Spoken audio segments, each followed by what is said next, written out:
Vamos lá, porque se você olhar de perto, parece coisa de gente completamente maluca.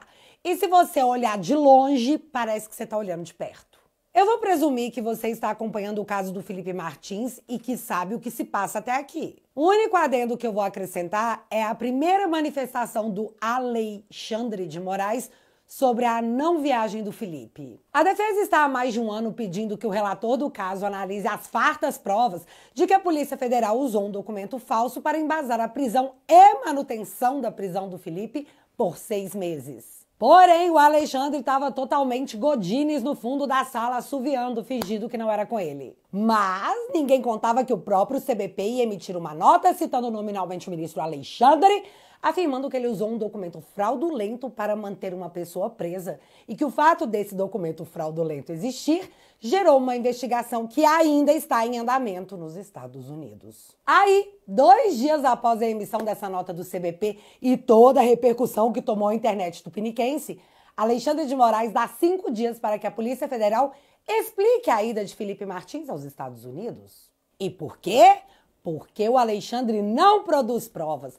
Quem as produziu foi o grupo da Polícia Federal, comandada pelo delegado Fábio Schor, que, após a PGR pedir a soltura do Felipe em março de 2024, surgiu com um documento sem nenhum valor legal, o Travel History, alegando que aquela era a prova que o Felipe havia saído do país em 30 de dezembro de 2022, e pedido a manutenção da prisão do Felipe, que foi acatada e mantida por mais 5 meses. Então, a Polícia Federal anexou a prova usada por Alexandre, mas foi o nome do Alexandre que foi parar num documento oficial do CBP para o mundo inteiro ver. Lembrando que o Alexandre já é sancionado por violações dos direitos humanos. Portanto, vendo que a cara na mira do holofote era dele, Xande joga para a Polícia Federal explicar o porquê essa prova falsa foi usada como prova. E aí, não sabendo que era impossível, Fábio Schor, delegado da Polícia Federal, foi lá e fez. A justificativa do Schor, em relatório assinado por ele mesmo, em resposta a Alexandre de Moraes, diz que Felipe Martins, que integrava a organização criminosa, teria simulado a própria entrada nos Estados Unidos. Mas você acha que ele para por aí? Claro que não. Testar a resiliência da OAB Federal e do presidente Beto Simonetti parece ser uma meta de vida dessa galera. Então, Fábio Schor pede que Alexandre de Moraes abra um novo inquérito para investigar a viagem do Felipe e que se investigue advogados que, segundo ele, têm uma posição de autoridade perante o público, além de jornalistas e influenciadores, por espalharem alegações falsas e tentarem desacreditar as provas da Polícia Federal. Investigar pessoas, advogados e jornalistas pelo crime de desacreditar provas produzidas pela Polícia Federal. Meu filho, isso é lá coisa de se pedir um documento oficial num momento em que você está dizendo que está salvando a democracia? Lembrando que dias atrás o Alexandre destituiu os advogados do Felipe Martins e só voltou atrás porque pegou Mega Blaster ultra mal. Aliás, a título de curiosidade, a indignação não parou até agora, já que um conselheiro da OAB Federal disse isso aqui. Em primeiro lugar, eu queria agradecer muito Vossa Excelência pelo papel fundamental que teve com relação à destituição do advogado Jeffrey Schichini, advogado de Felipe Martins, na última semana. Mas o que mais me incomoda é a gente ter aqui o presidente da nossa OAB deixar de fazer os seus afazeres para poder ir ao Supremo ter que despachar a respeito de uma destituição tão absurda. Então, eu estou protocolando aqui hoje no Conselho Federal um pedido de desagravo público, como a gente fez para o Zanin também aqui nessa casa, né, em favor do advogado Jeffrey Schichini, não só por ter sido indevidamente destituído pelo Alexandre de Moraes, mas também por representar todos os advogados que atuaram ou que atuam naquele caso fatídico, né, inexistente golpe de 8 de janeiro. Então, eu faço o protocolo e Vossa Excelência dá encaminhamento. Como é que... Vossa Excelência já disse, Vossa Excelência vai fazer o protocolo, aí o resto você deixa que a gente cuida. Ok. Mas para que parar se dá para dobrar a aposta? Deixa eu te explicar melhor o que aconteceu caso você não esteja chocado o suficiente. No melhor estilo, a culpa é minha, eu coloco em quem eu quiser, Fábio Shor diz que foi o próprio Felipe que simulou sua ida aos Estados Unidos, se valendo de sua posição dentro do Palácio do Planalto. Que espertinho ele, né? O cara simplesmente consegue driblar o sistema de imigração americano.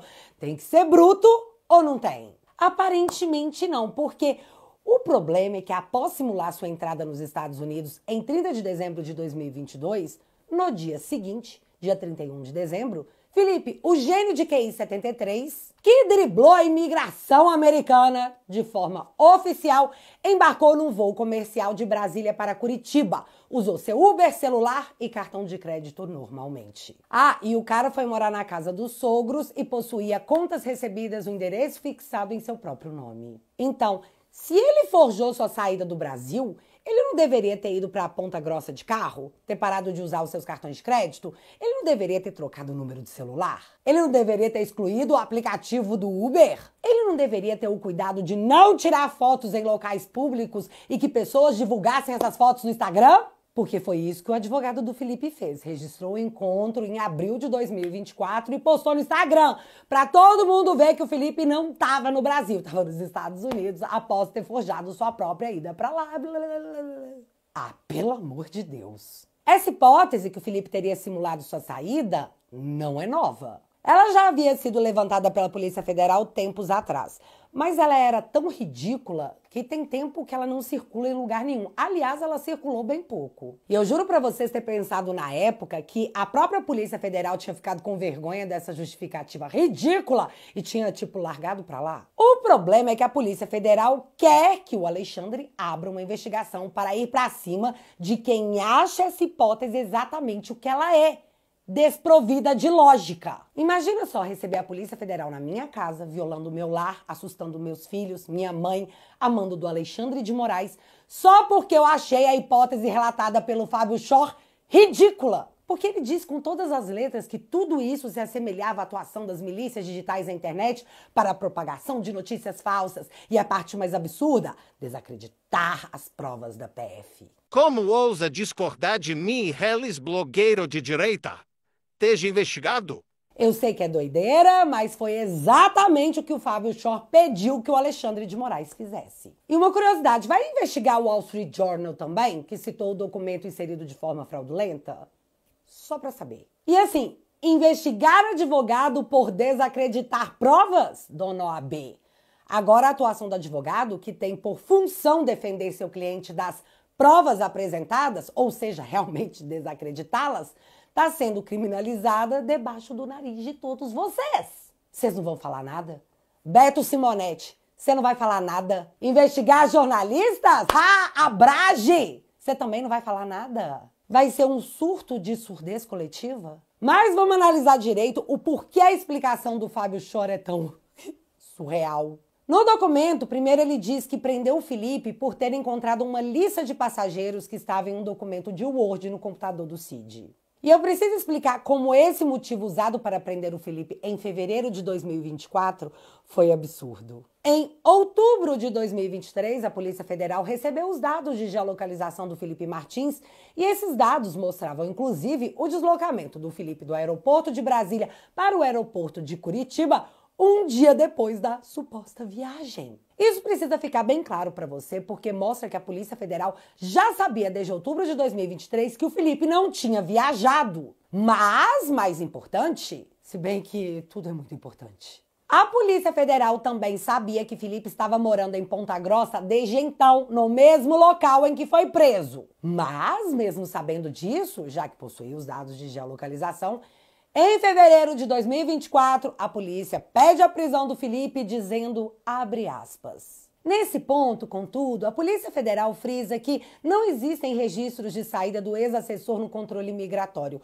o que pode indicar que tenha se evadido do país para se furtar de eventuais responsabilizações criminais. Assim, considerando que a localização do investigado nesse momento é incerta, a decretação de sua segregação cautelar revela-se necessária. Fecha aspas. Vocês entenderam? E foi por esse motivo, por já saberem que o Felipe não tinha viajado, que ele estava no Brasil, em local certo e sabido, devido à posse de sua geolocalização, e mesmo assim manterem o Felipe preso, que a defesa do Felipe solicitou a suspeição tanto do Gonê quanto do Alexandre de Moraes. que foi plenamente ignorada. Na verdade, nem era para o Felipe ter sido preso, porque o Schor confiou numa lista de Word encontrada no computador do Cid, sendo que ele poderia ter feito várias coisas para verificar esse fato.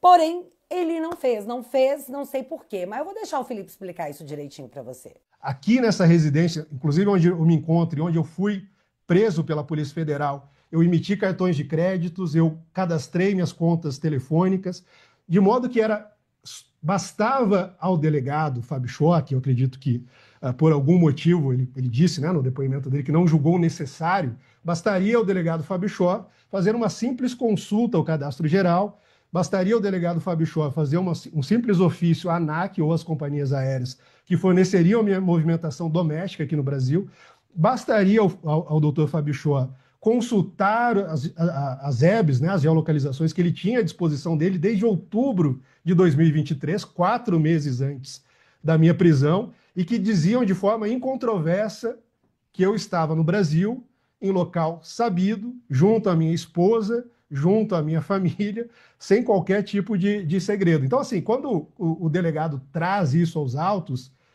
no depoimento dele, inclusive inovando em alguns elementos, né, tentando trazer alguns elementos novos, me parece, com toda sinceridade, com toda franqueza, no momento de autodefesa, que ele está, talvez, providenciando a defesa futura pelo ato de negligência, de prevaricação que ele cometeu a não realizar as diligências devidas antes da minha prisão. Vocês entendem que a Polícia Federal prendeu primeiro para investigar se fazia sentido depois? Bem depois, 6 meses depois, sequer perguntar ao Cid se o Felipe tinha viajado. Fontes da minha cabeça? Não! A fonte é o próprio Cid testemunhando. Olha só que vídeo revelador. O senhor, na condição de ajudante de ordens, quando havia viagens internacionais, o senhor ficava responsável por algum ato?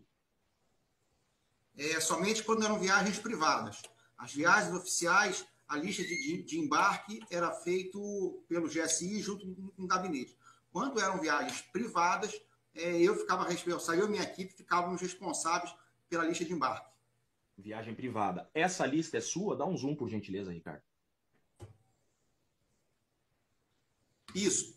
Provavelmente essa lista é minha. Era uma lista inicial, né, com um rascunho inicial do pessoal que possivelmente poderia embarcar com o presidente para os Estados Unidos. A lista oficial foi o senhor que fez? A lista final foi eu que fiz. Tá. Tinha o nome do Felipe Martins? Não. E por que você não informou na Polícia Federal que não tinha o nome do Felipe Martins? Porque não me foi perguntado. Não disse que o Felipe Martins não tinha viajado porque nunca ninguém se deu ao trabalho de perguntar. Plim. Mas a continuação desse vídeo é um daqueles momentos eternos da democracia tupiniquense. Olha só. O senhor sabia que foi essa lista provisória que colocou ele 6 meses na cadeia? Doutor, sem comentários, porque não foi a lista provisória que determinou a prisão dele. Fui eu que determinou a prisão dele. Fui eu que determinou a prisão dele. Fui eu que determinou a prisão dele. Então não é o réu colaborador que vai fazer juízo sobre a decretação da prisão. Próxima pergunta. O senhor confirma que Felipe Martins nunca esteve na lista definitiva? Confirmo.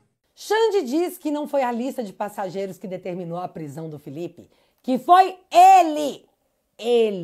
Mas o pedido de prisão diz o contrário, porque você não pode pedir a prisão de alguém sem provas, só porque você quer, colega. Ou pode, né? Sei lá, eu não manjo muito dessa Constituição brasileirana. Mas tá, na sequência da explicação da Polícia Federal, alegando que o Felipe teria forjado a sua própria saída do país, o Fábio Schor primeiro cita a lista de passageiros e depois cita o Travel History. Aquele documento que a própria nota do CBP diz que não possui validade legal alguma e que o uso indevido com fins jurídicos leva a penalidades aplicáveis segundo a lei. Pois é, esse documento aí que o Fábio Schor menciona, porque, curiosamente, o I-94, que é o documento oficial, nunca foi citado pela acusação dentro do processo, só pela defesa, mas foi novamente plenamente ignorado durante um longo tempo.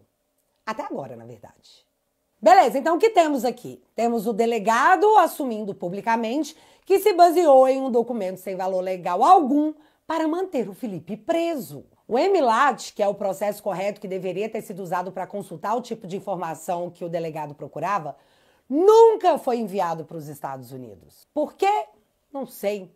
Porque foi na base do confia. Mas agora o Felipe forjou a própria viagem, que ele tá 1 ano e meio provando que não fez e pedindo aos 4 ventos que se investigasse o que aconteceu, enquanto a mídia e o judiciário inteiro ignoravam solenemente. Ah, e agora eles estão dizendo que a tal viagem não embasou a prisão do Felipe. Sim, Fábio Chor disse isso tranquilamente durante seu depoimento. Tá, então me explica por que o Gonê pediu a soltura do Felipe pela segunda vez, no dia 2 de agosto de 2024, usando dados de geolocalização que mostravam que o investigado Felipe não havia saído do Brasil. E se não era esse o motivo, por que o Alexandre acatou? Não foi pela viagem que prendemos, mas foi por você provar que não viajou que estamos te soltando. Tá bom? Oi?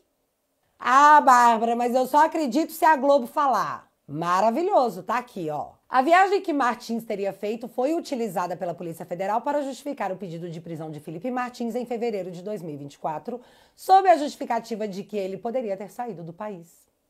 Fim.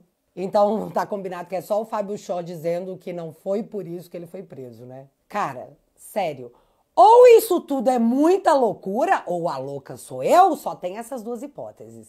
E tudo isso acontecendo após a nota do CBP que disse categoricamente que o Felipe não viajou e pá! Ter metido o nome do sancionado na declaração pública. Agora, nós estamos a menos de 2 meses do julgamento do Felipe. E é óbvio que a defesa vai esfregar tudo isso na cara dos juízes, inclusive do próprio Alexandre. Abrir um novo inquérito pode ser uma saída para que tudo isso não cause a impossibilidade do julgamento acontecer. Explico. Se esse inquérito for aberto, quando a defesa pedir nulidade ou até mesmo novas diligências sobre esses fatos, o procurador-geral Paulo Gonê pode alegar que está sendo investigado em outro inquérito, então o julgamento pode seguir tranquilamente, viu, galera? Paz. O que, de novo, OAB do Beto Simonetti, nem faz sentido. Tudo está sendo investigado dentro desse inquérito que comporta todas as provas e alegações da defesa. E jogar isso para um outro inquérito faria tanto sentido jurídico quanto alguém te perguntar as horas e você responder, sei lá, banana. Além, claro, de um inquérito aberto ameaçando de investigação qualquer um que conteste as provas da Polícia Federal, traz de volta o período de terror que todos os regimes repressores impõem. Fique em silêncio ou o Estado irá atrás de você para salvar a democracia. E isso porque a PF quer entubar que o Felipe forjou a própria prova que o levaria para a cadeia mais de 1 ano depois. E, novamente, ele é o único que berra aos 4 ventos que isso seja investigado. Quem sabe para que a investigação encontre ele mesmo? Esse aí é o entendimento da PF. É o de volta para o futuro às avessas, misturado com Zorra Total. A defesa já se pronunciou através de uma nota pública dizendo que vai representar tudo isso na OAB, que vai atrás do TCU para apurar desvio de finalidade e uso de recursos públicos em causa própria, que vai pedir investigações sobre a conduta de Fábio Chor, que determinou uma prisão sem diligências prévias, que vai solicitar novamente e formalmente a produção de todas as provas suprimidas, e, dentre outras coisas, vai solicitar ao STF o desentranhamento integral dos trechos que criminalizam advogados e jornalistas por afrontar a Constituição. E eu vou finalizar esse vídeo usando as declarações da defesa do Felipe da nota pública. Abre aspas. Quando o Estado precisa demonizar quem faz perguntas, é porque não tem respostas. Quando tenta intimidar a advocacia por fazer o seu trabalho, é porque não tem provas e se apoia em alegações extremamente frágeis. E quando transforma o contraditório em crime, é porque já não distingue justiça de vingança. Fecha aspas. É muito importante que você marque a OAB, que envie e-mails. Se tiver meios, cobre que ela se manifeste perante a esse novo episódio da democracia brazuelana. Totalmente relativa. Porque ao contrário do que eles pensam, nós não somos todos otários. Somos conhecidos como uma maioria silenciosa. Mas esse tempo tem que acabar. Manifeste-se como você puder. Fica combinado?